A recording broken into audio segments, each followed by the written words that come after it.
अब बात करते हैं कल्याण पश्चिम की, जहां के गांधारी पुल के नीचे बहने वाली उल्हास नदी में फूल चढ़ाने आई एक वृद्ध महिला डूबते डूबते बच गई।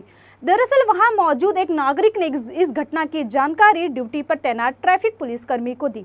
घटना के बारे में सुनते ही पुलिसकर्मी मच्छिंद्र चौहान ने अपने ट्रैफिक वार्डन संजय जायसवाल के साथ नदी में छलांग लगा ली। इस दौरान पानी में उन्हें एक साड़ी दिखाई दी, जिसके बाद पुलिसकर्मियों ने जैसे ही साड़ी को खींचा, महिला का हाथ पुलिसकर्मियों के हाथ में आ गया।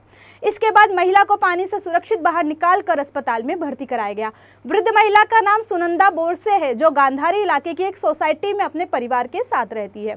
ट्रैफिक पुलिस हवलदार मच्छिंद्र चौहान और ट्रैफिक वार्डन संजय जायसवाल की सूझबूझ के कारण वृद्ध महिला को नया जीवन दान मिला और उनकी बहादुरी की हर जगह तारीफ हो रही है। बारिश की वजह से आए दिन इस तरह की घटना देखने मिल रही है, इसलिए नागरिकों से निवेदन है कि वो अपनी सुरक्षितता का पूरी तरह से ध्यान रखें और इस तरह की घटना से बचने का प्रयास करें।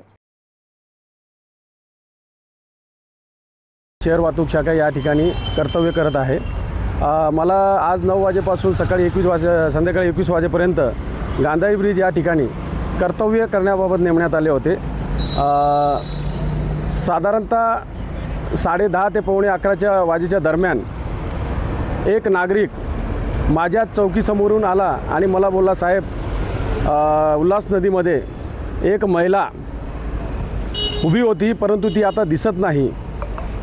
त्यानंतर मी लागलीच माझ्या चौकीच्या मागेच उल्हास नदी आहे, त्या ठिकाणी मी पळत गेलो आणि पळत गेल्यानंतर आज काल पाऊस जास्त पडल्याने नदीला पाण्याचा प्रवाह जास्त होता, तर मला एक पिवळ्या कलरची साडी दिसली। साडी दिसल्यानंतर माझ्या मनात एक हे व्यक्त झालं की ही 100% महिला असावी।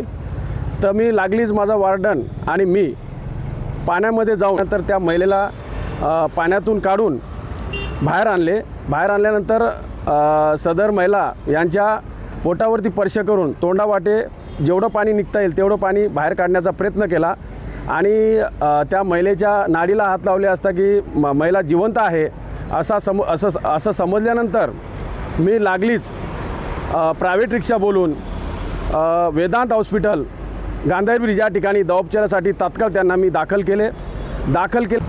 त्यानंतर एक 10-15 मिनिटांनी डॉक्टरांना विचारले असता डॉक्टर बोलले की सदर महिला जिवंत आहे आणि महिलेवरती उपचार चालू आहे, त्यांच्याबरोबर त्यांचे मुलं वगैरे नातेवाईक आहेत।